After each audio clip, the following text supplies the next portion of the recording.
Now, according to the Irish Cancer Society, approximately 250 women are diagnosed with cervical cancer in Ireland each year. The leading cause of cervical cancer is HPV. So, to mark HPV Awareness Day, we're joined now by patient advocate with the 221 Plus group, Lynn Fenton, and Bernie Carter, Assistant Director of Nursing at the Marie Keating Foundation. Thank you both so much for being here. It's lovely to see. Bernie, of course, we know the 221 group, the 221 Plus group, unfortunately.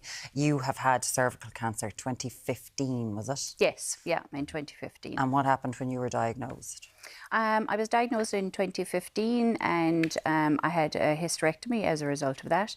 And then in 2019, I discovered that I was part of the cervical check failures, in that my cancer could have been prevented.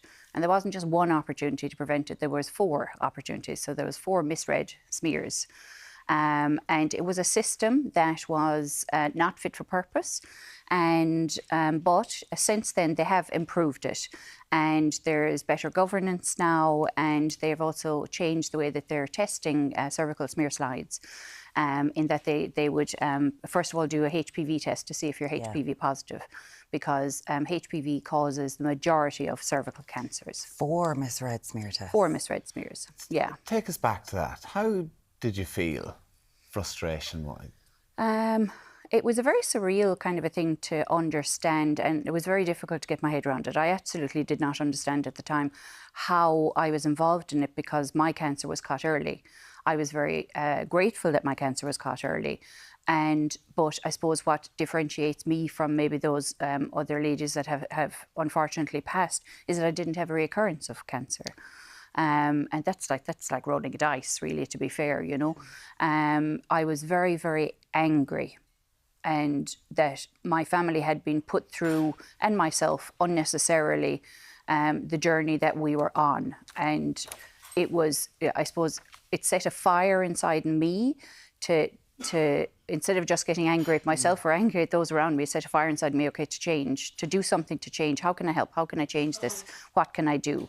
What can I do to make sure that it doesn't happen to any other woman? And to raise awareness for how to do things better. It has been incredible. Unfortunately, we know the names of too many people. Yes. From the cervical smear scandal. Yeah. And who have gone. You're still with us and you're still talking about it, which is incredible, because you want to raise awareness. And Bernie, that's it, the human papillomavirus, HPV. Can you talk to us a little bit about this? Because it is incredibly common in both men and women. Yep. Today is HPV Awareness Day, and HPV stands for human papillomavirus. It is, like you say, Marion, a very common virus. There is at least 200 of these viruses, and about 13 of them can cause cancer. It's a highly contagious, very common virus. At least 4 out of 5 of us, or 80% of us, will get a HPV virus at some stage in our lifetime. Now, most of us will clear the virus from our bodies, but in some cases, the virus can linger and can increase our risk of cancer. So again, roughly about 12 of these HPV viruses.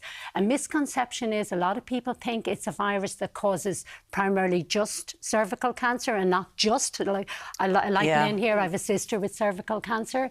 We know that about 250 cases of cervical cancer are diagnosed in Ireland every year, but we know more than 99% of cervical cancers are caused by a HPV virus. But HPV also causes cancer in men as well as women. So HPV can cause cancer of the anus or the back passage, cancer of the penis, cancer of the deep throat in men or women, cancer of the cervix, cancer of the vagina, and cancer of the vulva. So very, very common virus, and a virus, as I said again, that we can clear from our body, but it can linger and it can stay in the body, and it can increase the risk of cancer. It can cause changes in the cells in the body and can increase the risk of cancer. So, yeah. From a men's point of view, because I just learned this morning, that men can get HPV as well. So is there a test for men? Unfortunately, there's not. I think in some countries they have brought in what we call an anal swab, where they can swab the back passage. So no, as of now, there is no test as such in men. So in terms of, because of the leading cause of cervical cancer, would it be the leading cause of any other cancers? Anal cancer. Okay. 90% of anal cancers. You know, we know that thankfully cervical cancer is on the decrease because we've got HPV vaccination, we've got HPV cervical screening, we've got better treatment for abnormal pre-cancer cells in the cervix. So yeah, we've got a better way of picking up cervical than we have as in HPV related to other cancers, as in a screening program. No doubt it's on the way, you know, no doubt we will get there. But yeah. Well, we kind of look at Australia and they're hoping to have a completely and utterly eradicated cervical cancer. So vaccines, an awful lot of us think that, and there was an awful lot about this, you know, even when I was in school, about the HPV vaccine.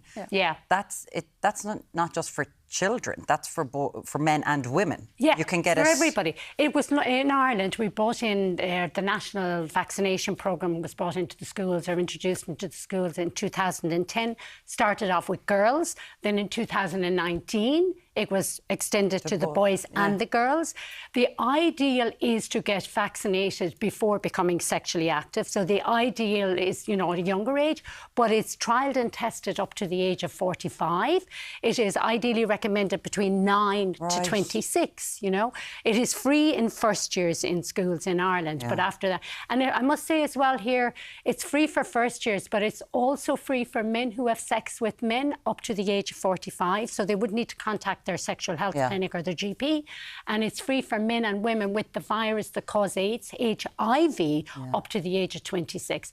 I just want to say, as far as cervical cancer, you know, I'm 35 odd years, I hate to say it, age-wise. I'm a long time a cancer nurse. But look, there's so many cancers that we do not know the cause. We have nothing to prevent. And here we have something that can prevent any one person dying from cervical cancer. And Lynn, you're nodding along there. Like this is what it's become kind of a mission for you. It is, and they often talk about, you know, you'd often hear people saying, "Oh, I'd love a cure for cancer," or "I'd love." This is a cure for cancer. You know, I mean, by getting vaccinated, by getting your HPV vaccine, and by screening, and it's going to eliminate it. Eradication is slightly different. Eradicating it is totally that it's never going to be known again. But Ireland is on track to eliminate cervical cancer by the year 2040. And elimination will be, there will be 4 cases of cervical cancer per 100,000 people. I just wanted to say as well, just that one of the reasons why they vaccinate, or they offer the vaccination so young, is that it's before somebody is sexually active. You can get vaccinated up to any age, but it won't prevent against any HPV that you have already caught or that already may be in your body. So that's why it's even more important to vaccinate our boys and girls when they're young. There's a lot of vaccine hesitancy, and, you know, we would encourage people, get the facts. Go to where, you know, like the Marie Keating Foundation, you know, the World Health Organization. People get a lot of misinformation, which can really reduce the likelihood that they will go and get vaccinated or get their children vaccinated.